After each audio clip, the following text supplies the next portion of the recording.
ई महाप्रधानी का चुनाव जवन सरगर्मी से दौड़ रहल बा। सब लोग अपन फेटा कस के तैनात हुए, लेकिन यहाँ पर देखिए जिला पंचायत क्षेत्र राजिया मानी से महाप्रधान पद के प्रत्याशी आदरणीय राम प्रकाश निषाद जी बहुत ही कर्मठ ईमानदार प्रत्याशी हैं, जिनके नाम और काम की चर्चा पूरा क्षेत्र में लोग कर रहे हैं। लेकिन मैं गीत के माध्यम से बता रहा हूँ कैसे मास्टर।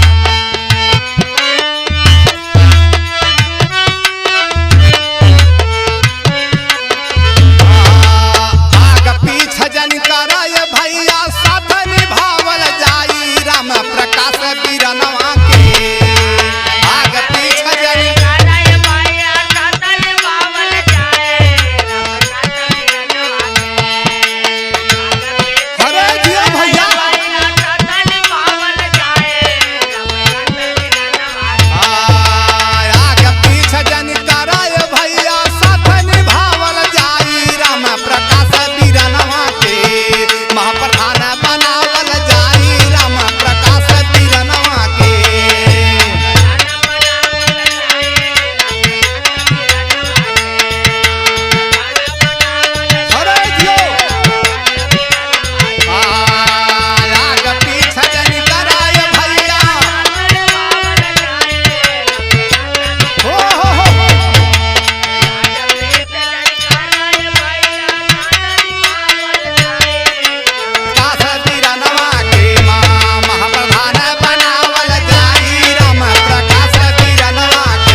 मठ जुझारू साथी हूँ ईमानदार हो।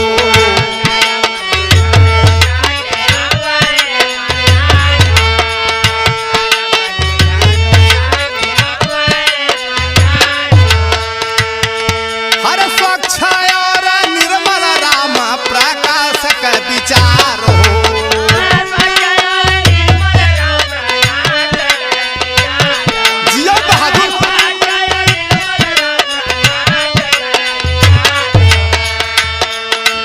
विजय के सहरा बांधी के माथे साना बढ़ावल जाई राम प्रकाश बीरनवा के। विजय के सहरा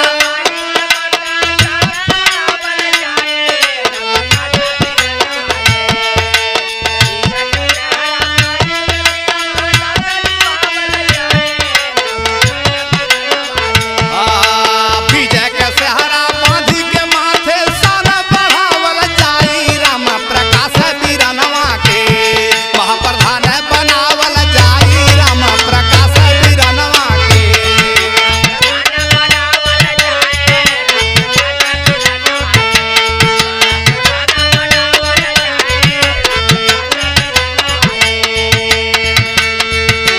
हे बाबू सबसे हथजोरी बा चाची चाचा भैया भौजी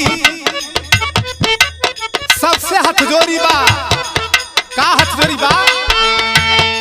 अरे पूरा परिवार साथे पोलिंग पे जाई के।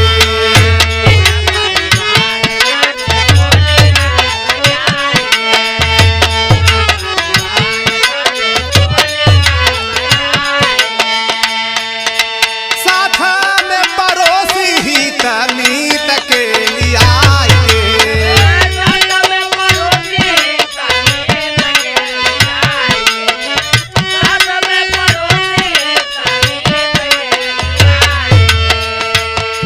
हर एक मतदान करा के फर्ज निभावल जाई राम प्रकाश बीरनवा के। एक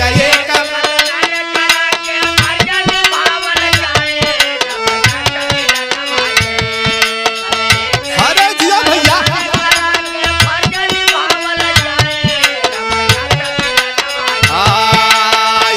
एक मतदान करा के फर्ज निभावल जाई राम प्रकाश बीरनवा के।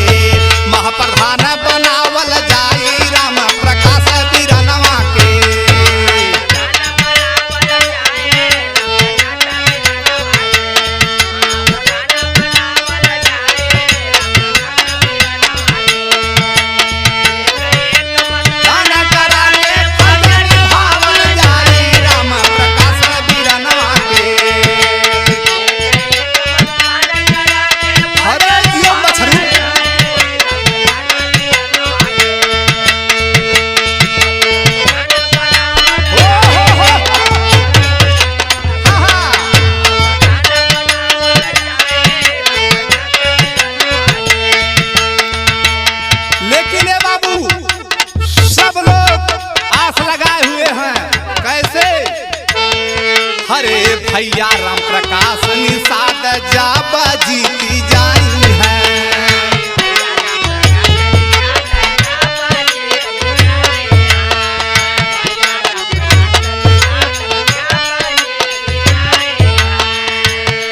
हर क्षेत्र में विकास वाली दरिया बहाई है।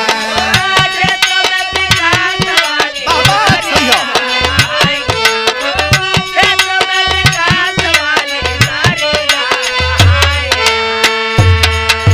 हर तूफान झेले के खातिर फौलाद बनावल जाई राम प्रकाश बीरनवा के।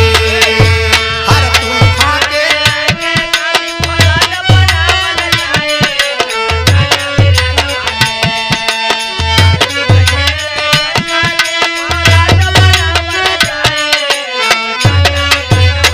हर तूफान झेले के खातिर फौलाद बनावल जाई राम प्रकाश बीरनवा के।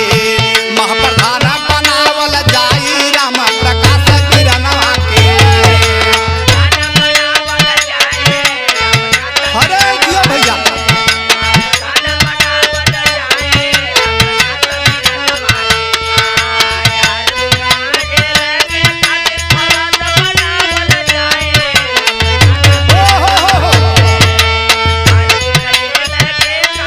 फौलाद बनावल जाई राम प्रकाश बीरनवा के।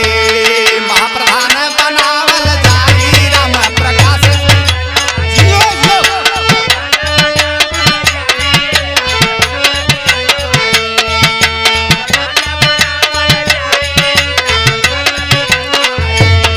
ए बाबू अराजी अमानी के लोगों के लिए एक खुशखबरी है। क्या अराजी अमानी